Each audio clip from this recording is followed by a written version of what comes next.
राधे राधे। आज हम लोग इस वीडियो में तीन कंपनी का Q2 FY26 का बिजनेस अपडेट के बारे में बात करेंगे डिटेल में।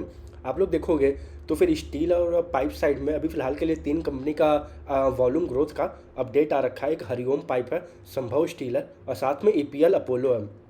तो हम लोग समझेंगे कि क्या इनका वॉल्यूम ग्रोथ आया हुआ है और अभी फ़िलहाल के लिए एक बस वॉल्यूम ग्रोथ है। अभी हम लोग का इन लोग का एक तरीके से वैल्यू ग्रोथ देखना पड़ेगा। वे जब फुल नंबर आ पाएगा Q2 FY26 का, तब हम लोग जान पाएंगे कि क्या उन लोग का सेल्स ग्रोथ रहा। क्योंकि कई बार ऐसा होता है ना, ये सारी स्टील वाली कंपनियां कई बार ऐसे करती हैं, वॉल्यूम को ज़्यादा ऊंचा दिखाने के चक्कर में कई बार उन लोग का EBITDA पर टन नीचे हो जाता है। तो फिर जैसे अगर वे नीचे होगा ना, तो फिर जाहिर सी बात है उन लोग का EBITDA मार्जिन भी नीचे हो जाएगा और साथ में मान के चलिए सेल्स ग्रोथ भी नीचे हो जाएगा और साथ में उनका नेट प्रॉफिट भी नीचे हो जाएगा।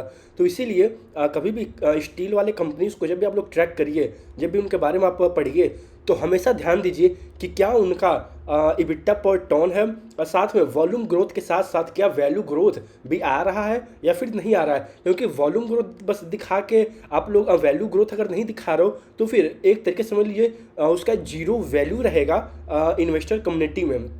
क्योंकि अगर आपका सेल्स ग्रोथ नहीं बढ़ेगा, अगर आपका EBITDA मार्जिन नहीं बढ़ेगा, अगर आपका नेट प्रॉफिट नहीं बढ़ेगा, अगर आपका अर्निंग पर शेयर नहीं बढ़ेगा, तो फिर जाहिर सी बात है वे एक तरीके से जीरो वैल्यू है फॉर द इन्वेस्टर। तो फिर चलिए आज हम इस वीडियो में पूरा डिटेल में बात करते हैं। ये कोई भी बाई और सेल रिकमेंडेशन नहीं है, प्लीज़ आप लोग अपना रिसर्च खुद कीजिएगा। तो सबसे पहले अगर हम लोग हरिओम पाइप का बात करें, अगर इन लोग का आप लोग Q1 FY26 का नंबर देखोगे यहाँ पे, तो फिर 34% का ईयर ऑन ईयर ग्रोथ हुआ था। और आप लोग यहाँ भी देखोगे ये रहा नेट प्रॉफिट भी अच्छा खासा ग्रो हुआ था। लेकिन इस बार का अगर आप लोग इनका वॉल्यूम ग्रोथ देखोगे तो फिर हार्डली 7% का वॉल्यूम ग्रोथ हुआ है। मैं आप लोग को यहाँ पे दिखा भी देता हूँ, आप लोग ये देखिए, इन लोग का हार्डली मतलब 7% का वॉल्यूम ग्रोथ हो पाया है इस बार Q2 FY26 में। और यही सेम चीज़ Q1 FY26 में हरिओम पाइप का वॉल्यूम ग्रोथ 30% प्लस आया हुआ था। तो फिर आप लोग देखोगे इस बार इन लोग का 7% का वॉल्यूम ग्रोथ है। तो फिर हम लोग मान के चल सकते हैं कि इस बार इन लोग का सेल्स ग्रोथ उस लेवल पे नहीं आ पाएगा जो कि कंपनी ने Q1 FY26 में डिलीवर किया था। कंपनी का गाइडेंस भी था कि ये लोग आने वाले FY26 के पूरा साल में और कुछ सालों के लिए भी FY27 और 28 भी मान के चलिए, एक तरीके से ये लोग 30% प्लस वॉल्यूम ग्रोथ डिलीवर करेंगे। और साथ में मान के चलिए कि यही सेम चीज़ वे सेल्स ग्रोथ में भी रिफ्लेक्ट होगा।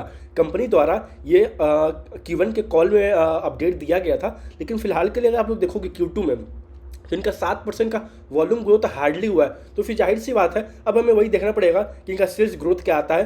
अब तो जब मान लीजिए इनका पूरा फुल Q2 का आएगा नंबर वगैरह, तभी हम जान पाएंगे। लेकिन अभी फिलहाल के लिए ये जो अपडेट आया है 7% का, बहुत ही मतलब तो समझ लीजिए जो 30% का गाइडेंस था वॉल्यूम का, उससे बहुत नीचे है। आप 7% बस किए हो।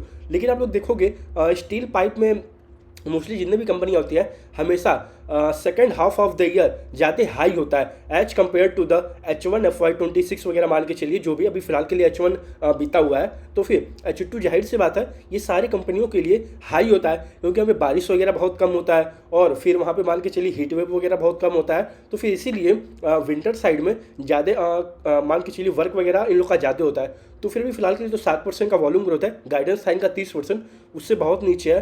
अब हमें वही देखना पड़ेगा कि क्या ये लोग Q2 के कॉल में अपने उस 30% के गाइडेंस को मतलब बना के रखते हैं FY26 के लिए, या फिर उसको कहीं भी लोग नीचे न कर दें। लेकिन अब वही है, अब तो हमें मान लीजिए बिजनेस ट्रैक करने के बाद ही पता चलेगा। इसीलिए मैं हमेशा कहता हूँ आप लोग कभी भी बाई और होल्ड नहीं कर पाओगे, क्योंकि आप लोग बेस्ट एग्जांपल फिलहाल के लिए हरिओम पाइप है। हरिओम पाइप 30% प्लस ग्रोथ दिखाया था Q1 में और वॉल्यूम ग्रोथ भी 30% प्लस हुआ था। लेकिन इस बार का आप लोग Q2 में देखोगे तो 7% का हार्डली वॉल्यूम ग्रोथ हुआ है। तो फिर जाहिर सी बात है, इसीलिए हमें हमेशा कंपनी को ट्रैक करना पड़ेगा। बिना ट्रैकिंग के हम नहीं जान पाएंगे कि क्या फर्दर वे जो गाइडेंस है क्या उसको अचीव कर रहे हैं या फिर नहीं अचीव कर पा रहे हैं। तो चलिए अब हम लोग बात करते हैं APL अपोलो का।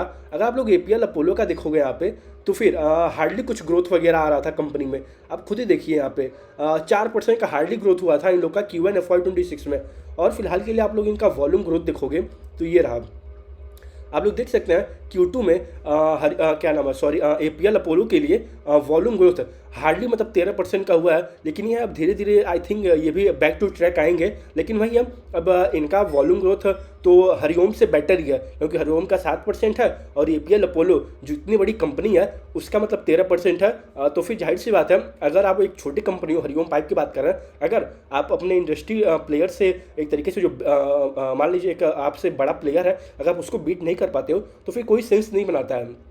तो फिर Q2 में बिल्कुल वही हुआ है, हरिओम पाइप 7% और APL अपोलो का 13% का वॉल्यूम ग्रोथ आया हुआ है। अब हमें वही देखना पड़ेगा कि क्या APL अपोलो ये जो 4% का यहाँ पे इनका ग्रोथ था Q1 में, क्या ये इसको और अब ऊपर ले जा पाते हैं या फिर नहीं ले जा पाते। अब तो वही Q2 का जब नंबर आएगा तभी हम जान पाएंगे। अब एक और कंपनी है इंटरेस्टिंग, इनका IPO रिसेंटली आया हुआ था, संभव स्टील ट्यूब लिमिटेड। ये आप लोग देखोगे कंपनी मतलब क्या अच्छे तरीके से ग्रो कर रही है। आप लोग Q1 का भी नंबर यहाँ पे देखोगे तो फिर 69% का ग्रोथ हुआ था ईयर ऑन ईयर इन लोग का Q1 FY26 में। आप लोग देखोगे तो फिर मार्जिन थोड़ा सा इन लोग का लो था, लेकिन अब कंपनी बता रही है कि EBITDA पर टन इन लोग का 8,000 के ऊपर ही रहेगा FY26 में। मैं इसलिए आप लोग को बोल रहा था कि किसी भी कंपनी का सबसे ज़्यादा मेन फोकस दो होता है, पहला वॉल्यूम ग्रोथ ज़्यादा दिखाना और साथ में उसके साथ EBITDA पर टन ऊपर जाए। अगर ये दोनों चीज़ हो रहा है तो फिर मान के चलिए कंपनी को ऑपरेटिंग लेवरेज मिलेगा। अभी फिलहाल के लिए EBITDA पर टन कंपनी का कम है, संभव स्टील का भी और हरिओम पाइप का भी और APL अपोलो का भी, क्योंकि स्टील प्राइसेस वगैरह बहुत ही तेज़ी से क्रैश वगैरह हो गए थे।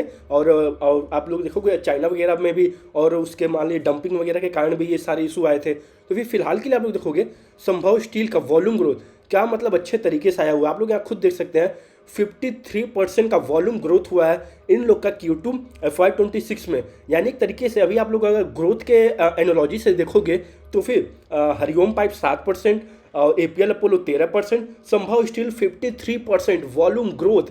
तो फिर जाहिर सी बात है, कंपनी ने बता भी रखा है संभव ने कि ये लोग इस बार FY26 में 50% प्लस ग्रोथ दिखाएंगे और इन लोग का EBITDA मार्जिन 6 से 7% का अराउंड रहने वाला है। तो फिर आप लोग अगर यहाँ पे थोड़ा सा अगर मैं आप लोग को कैलकुलेशन दिखाऊं संभव स्टील का, अभी आप लोग देखोगे तो कंपनी का P रेशियो 60 का आप लोग को दिखेगा। कहीं भी आप लोग जाकर देखोगे ये पास्ट है, हमें पास्ट नहीं देखना है किसी भी कंपनी का, हमें फ्यूचर देखना है कि फ्यूचर में क्या होगा।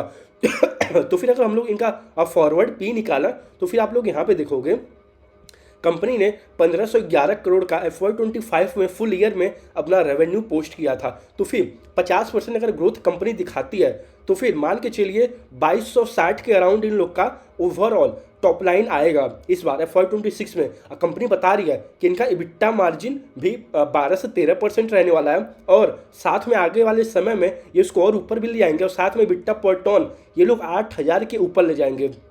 कंपनी ने ये भी बता रखा था कि पैट मार्जिन 6 से 7% के बीच में रहेगा। अगर हम लोग 6% भी मान लें, क्योंकि कंपनी 6 से 7 बता रही है, अभी हम 7 लेके नहीं चलना है, अभी हम 6 लेके चलना है, तो फिर कंपनी 50% का ग्रोथ दिखाएगी वैल्यू टर्म में। तो फिर 2260 बनता है। अब 2260 का आप लोग 6% निकालोगे तो फिर 130-135 करोड़ का ओवरऑल इन लोग का नेट प्रॉफिट बनेगा FY26 के लिए। आप लोग यहाँ खुद देख सकते हैं FY25 में कहाँ 58 करोड़ का हार्डली नेट प्रॉफिट था, इस बार 130 करोड़ प्लस होने का चांस है। अगर अब आप लोग यहाँ पे ये रहा, अगर इनके मार्केट कैप को, ये 3400 करोड़ का मार्केट कैप है संभव स्टील, अगर आप लोग इसको डिवाइड करोगे FY26 के बेसिस पे जो हमने नेट प्रॉफिट निकाल रखा है 130-135 करोड़ जो भी आएगा, तो फिर आप उसको डिवाइड करोगे तो हार्डली 25-26 का P रेशियो बनेगा FY26 के बेसिस पे। अब आप लोग बताइए क्या इसका P रेशियो जो यहाँ पे दिख रहा है 60 के अराउंड, क्या अब बताइए अब जो आ रहा है इनका 22-25-26 के अराउंड ही आएगा P रेशियो FY26 के बेसिस पे। तो फिर जाहिर सी बात है, अगर आप इन लोग के वॉल्यूम ग्रोथ भी देखोगे तो फिर 53% आया हुआ है। कंपनी ने बता भी रखा है कि 30% प्लस वॉल्यूम ग्रोथ ये लोग डिलीवर करेंगे और साथ में 50% प्लस वैल्यू टर्म में, यानी कि इन लोग का EBITDA पर टन ऊपर जाएगा, तभी इन लोग का वैल्यू टर्म वॉल्यूम ग्रोथ से ज़्यादा आ पाएगा। तो फिर 50% वहाँ गाइडेंस है इन लोग का। आप लोग यहाँ अगर देखोगे कंपनी के लिए ये रहा ओवरऑल इन लोग का, इस बार आप लोग अगर देखोगे तो 53% है। अगर आप लोग इसको डिवाइड करोगे इससे तो फिर आप लोग यहाँ देख सकते हैं Q2 FY26 में इन लोग का 98,000 समथिंग है टोटल मतलब जितना इन्होंने प्रोड्यूस करके सेलिंग किया है, और यही सेम चीज़ Q2 FY25 में 64,000 के अराउंड था। तो फिर आप लोग देखोगे, अगर आप लोग इसको डिवाइड करोगे तो 53% के अराउंड बन के आता है वॉल्यूम ग्रोथ। अब हमें वही है, अब हमें वैल्यू ग्रोथ देखना पड़ेगा कि क्या कंपनी ने 50% जो गाइडेंस दे रखा है एक तरीके से सेल्स ग्रोथ में, क्या उसको अचीव कर पाएगी Q2 में या फिर नहीं कर पाएगी। अभी फिलहाल तो देखते हुए लग रहा है बड़े आसानी से ये संभव स्टील उसको अचीव करते हुए दिख रही है, लेकिन वही है, हमें ट्रैक करना पड़ेगा। मान लीजिए हम बिना ट्रैकिंग के नहीं जान पाएंगे, क्योंकि मान लीजिए ये संभव स्टील की बात करते हैं, अगर इन्होंने 53% वॉल्यूम ग्रोथ तो दिखा दिया, क्या पता इनका EBITDA पैटर्न नीचे आ गया, जो कंपनी 8,000 के ऊपर बता रही थी, क्या पता 6,000 हो जाए, 7,000 हो जाए, मान लीजिए 7500 हो जाए, क्या पता। तो फिर जाहिर सी बात है वहाँ पे वे जो गाइडेंस है वैल्यू टर्म में 50% का, तब वे बिल्कुल मिस हो जाएगा। वॉल्यूम भले ये लोग अचीव कर लेंगे तो, लेकिन वैल्यू मिस हो जाएगा। मेन तो हमें वैल्यू देखना है, क्योंकि विदाउट वैल्यू वॉल्यूम का जीरो है एक तरीके से मार्केट में। तो फिर आप लोग देखोगे कंपनी तो काफ़ी इंटरेस्टिंग है। कंपनी ने एक और गाइडेंस दे रखा है संभव स्टील ने कि ये लोग जितना भी FY26 में के एंड में अपना जितना भी टॉप लाइन करेंगे उसका ये लोग डबल कर देंगे FY28 में। तो फिर अब आप लोग देखोगे तो फिर FY28 में इनका टॉप लाइन बन के आएगा, आई थिंक 4400 करोड़ से लेके 4500 करोड़ के आसपास इन लोग का टॉप लाइन बन के आता है FY28 में। अगर आप लोग अब एक तरीके से CAGR निकालोगे कंपनी के लिए कि क्या इनका ग्रोथ बनता है, तो फिर 50% प्लस बनता है FY25 के बेसिस पे। तो आप लोग देख सकते हैं कंपनी ने जो बता रखा है, अभी तो Q1 में उन्होंने डिलीवर कर दिया, अब हमें वही Q2 में देखना पड़ेगा। अभी तो वॉल्यूम ग्रोथ के अकॉर्डिंग तो इन्होंने उसको एकदम पूरा एक तरीके से समझ लीजिए एकदम अचीव किया है, लेकिन अब वैल्यू टर्म में हमें देखना पड़ेगा। अब इनका जब Q2 का पूरा फुल नंबर आएगा तभी हम जान पाएंगे। तो जाहिर सी बात है अभी फिलहाल के लिए इन तीनों कंपनी में हरिओम पाइप 7%, कोई मतलब खास नहीं है उतना। APL अपोलो 13%, वो भी कुछ ना खास नहीं है। संभव स्टील 53% बहुत ही खास है। अगर उन्होंने वैल्यू को भी अचीव कर लिया जो कंपनी बता रही थी, अगर वे उसको अचीव किया, और अगर जो कंपनी एक तरीके से पैट मार्जिन बता रही है, जो EBITDA पर टन बता रही है, अगर वे अचीव हुआ तो फिर इनका फॉरवर्ड भी FY26 के बेसिस पे 25-26 का अराउंड बन के ही आएगा। तो फिर जाहिर सी बात है ये मार्केट में बेटर डील बनाएगा, लेकिन वही है, अब हमें ट्रैक करना पड़ेगा। बिना ट्रैकिंग के हम लोग नहीं जान पाएंगे हम लोग, क्योंकि बाई और होल्ड आप किसी कंपनी को नहीं कर पाओगे।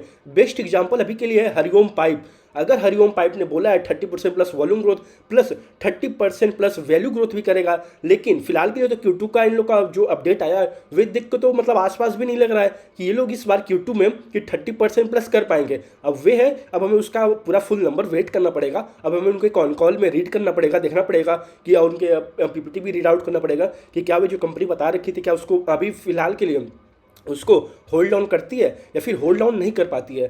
तो चलिए इस वीडियो को यहीं तक रखते हैं। याद रखिएगा ये कोई भी मैं बाई और सेल रिकमेंडेशन आप लोग को नहीं दे रहा हूँ। ये जितना भी मैं आप लोग चीज़ें बता रहा हूँ मैं कंपनी का अपडेट वगैरह देख के आप लोग के सामने रख रहा हूँ। तो प्लीज़ आप लोग अपना रिसर्च खुद कीजिएगा, ये कोई भी बाई और सेल रिकमेंडेशन नहीं है। तो चलिए इस वीडियो को यहीं तक रखते हैं। राधे राधे।